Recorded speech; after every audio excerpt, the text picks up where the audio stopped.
Bismillahirrahmanirrahim. Assalamu alaikum. Today the topic we are going to discuss is phylum Annelida, kingdom Animalia, the segmented worms. Habitat: marine, freshwater, found in damp soil. Parasitic, that means they are aquatic, terrestrial and parasitic as well. Nereis is present in marine water, Stylaria present in the fresh water, earthworm found in the damp soil, and Hirudu or leeches are present in parasitic mode.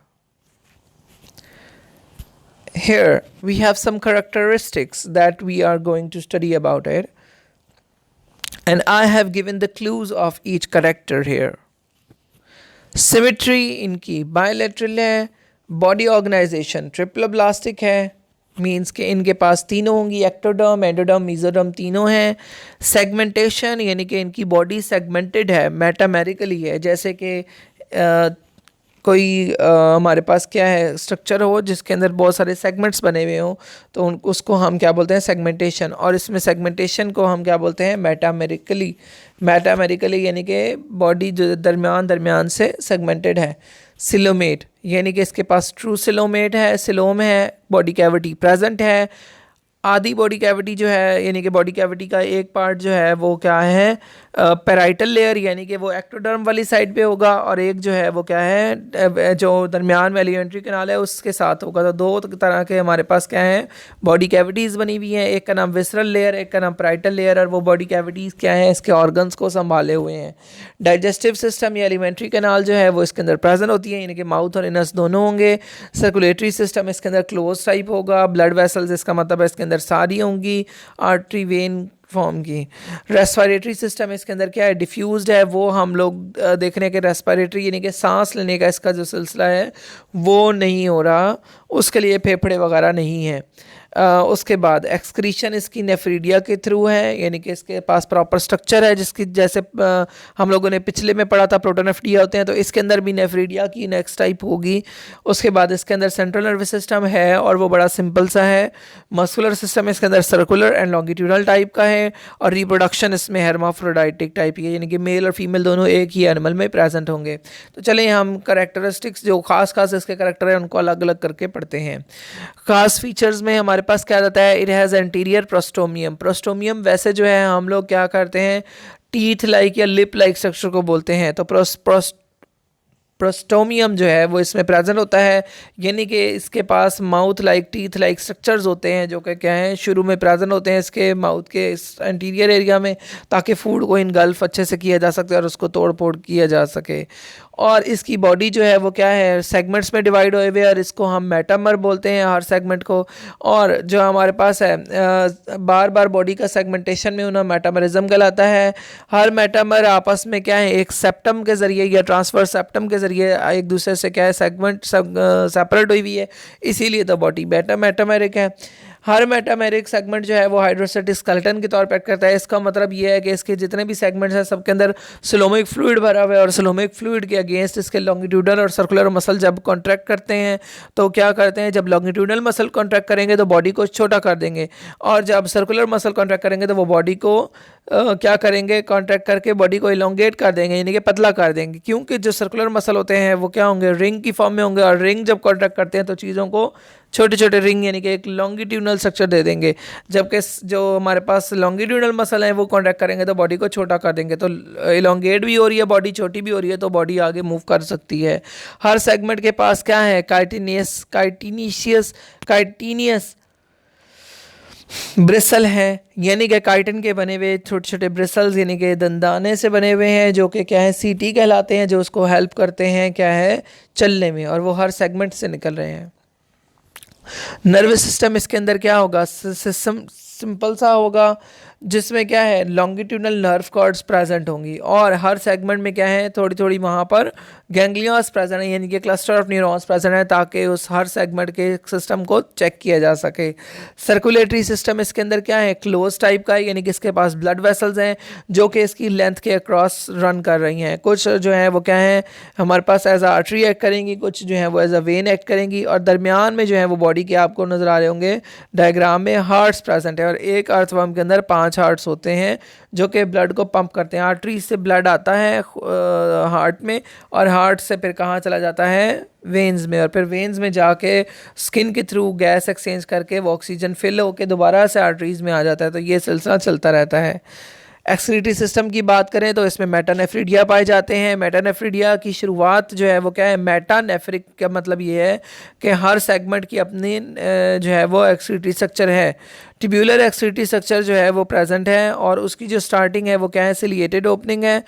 Excretory structure जो है वो ciliated opening के जरिए open होती है, और उसके बाद क्या है, उसके अंदर ब्लैडर लाइक स्ट्रक्चर आ जाता है, और फिर ट्यूब्यूल आ जाती हैं। उसके ऊपर ब्लड वेसल जब मूव करती हैं तो वो उसके अंदर क्या करती हैं, रीअब्जॉर्प्शन कर लेती हैं, और ये आउटसाइड एक्सक्रीटरी पोर के ज़रिए बॉडी से बाहर निकाल देता है सारा एक्सक्रीटरी वेस्ट। इस नोट यहाँ पर करने वाली बात यह है कि इसकी सारी बॉडी मेटामेरिकली सेगमेंटेड है, लेकिन सिर्फ डाइजेस्टिव सिस्टम जो है वो एक ही लीनियरली प्रेजेंट है, अलोंग द लेंथ प्रेजेंट है बॉडी में।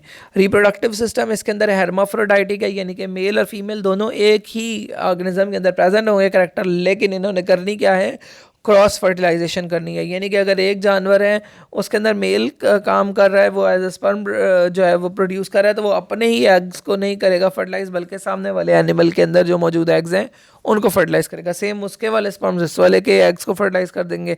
सम annelids are dioecious and they release egg and sperm into the marine environment. और कुछ ऐसे भी हैं मरीन सैंड वर्म्स जो हैं ऐसे भी हैं जो मुकम्मल तौर पे मेल अलग और फीमेल अलग हैं, और वो मरीन इन्वायरमेंट में अपने जो है वो स्पर्म और एग को छोड़ देते हैं, और जब वो मिलते हैं तो जो लार्वा बनता है उसका नाम क्या है, ट्रोकोफोर लार्वा है। क्लास पोलिकीटा, हमने जो इसकी क्लासेस पढ़नी है वो पोलिकीटा, ओलिगोकीटा और हीरोडू है। अब जो हमारे पास पोलिकीटा है, यानी कि पोली मतलब मैनी और कीटा मतलब ब्रिसल्स, ब्रिसल्स इनके दाने टाइप, दांत टाइप।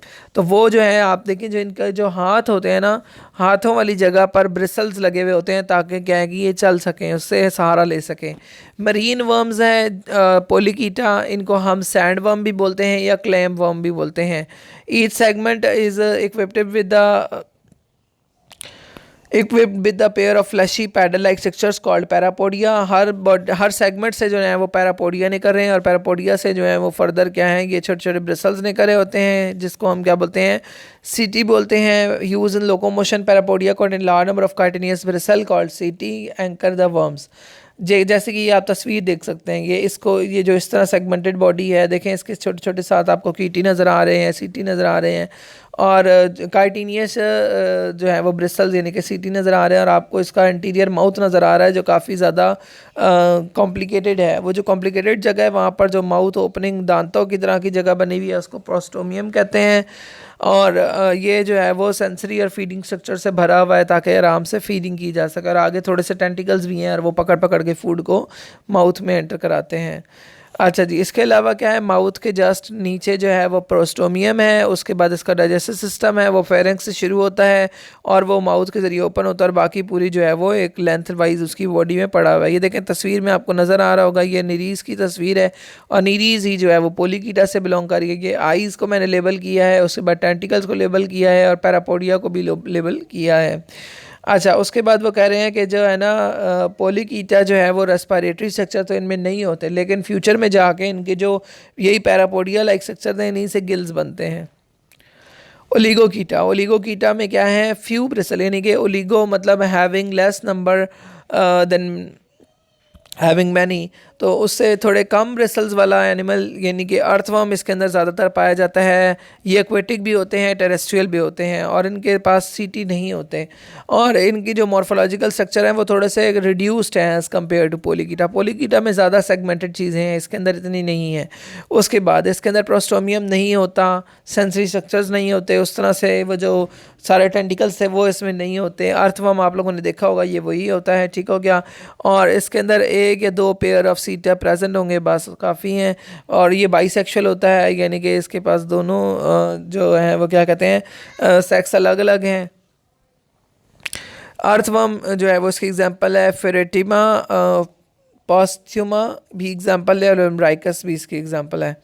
हीरोडू की बात करें, हीरोडीनिया, हीरोडीनिया में लीचेस प्रेजेंट हैं। ये इसकी जो बॉडी होती है वो डोर्सो वेंट्रली फ्लैटन यानी कि चिपटी होती है, और इसकी जो बॉडी है उसके आगे भी एक छोटा सा सकर लगा होता है और उसके पीछे भी एक सकर लगा होता है, जिससे वो क्या करते हैं, ब्लड को सक करते हैं। ये हैं हीरोडीनिया वाले, जो कि क्या हैं, पैरासाइट हैं, और ये ब्लड सकर्स हैं।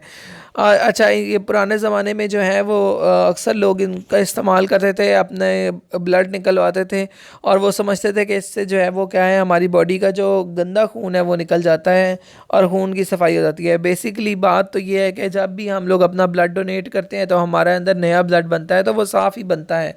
तो हमारे अंदर जो ऑलरेडी ब्लड होता है वो डेफिनेटली मेटाबॉलिज्म की वजह से वो तो हो ही चुका होता है, उसके अंदर जो भी केमिकल रिएक्शन और केमिकल कंपाउंड्स मिक्स होने होते हैं वो तो हो ही जाने होते हैं। तो बजाय इसके कि हम अपने आप को लीचीज़ लगवाएं, हम बेहतर है हम किसी जो है एनीमिक या जो है वो थैलेसीमिक बंदे को जो है वो अपना ब्लड डोनेट कर दें। सीटी आर कम्प्लीटली एब्सेंट, इसके अंदर कोई सीटी नहीं है। बॉडी जो है वो बाहर से सेगमेंटेड लगती है, अंदर से सेगमेंट्स नहीं होती। हालांकि इसके अंदर जो है वो एनुअल रिंग से बनते हैं, इसके अंदर जो है वो क्या है, सेप्टा नहीं बनते। अच्छा, उसके बाद क्या है, इसके अंदर जो जार्स हैं वो काइटिन के बने हुए जा होते हैं, यानी कि इसके अंदर जबड़े इसके जो हैं वो क्या है, काइटिन के बने होंगे, ताकि वो क्या है, हमें जो है वो क्या है, हमारी स्किन को पंचर कर सकें, ज़ख़म कर सकें, और ज़ख़म पे एंटी कोगुलेंट केमिकल या प्रोटीन्स भी छोड़ते हैं ताकि वहाँ पर खून जमे नहीं और वो पीते रहें हमारा खून। उसके बाद ये अपनी डाइजेस्टिव सिस्टम के अंदर हमारा खून जो है वो रख लेते हैं और स्टोर कर लेते हैं। और मेडिसिन लीच जो है वो क्या है, अपने सकर्स के ज़रिए ही मूव करती थी, यानी कि ये सकर लगा हुआ है तो फिर ये सकर उतार के कहीं और जाके अटैच करेंगे तो उस तरह मूव हो जाएंगे। फिर उसके बाद पूरी बॉडी जो है वो सकर्स के ज़रिए ही मूव करती रहती है। ये भी हर्माफ्रोडाइटिक होते हैं और इनके लार्वे को भी ट्रोकोफोर लार्वा कहते हैं। Thank you so much. अल्लाह हाफिज़।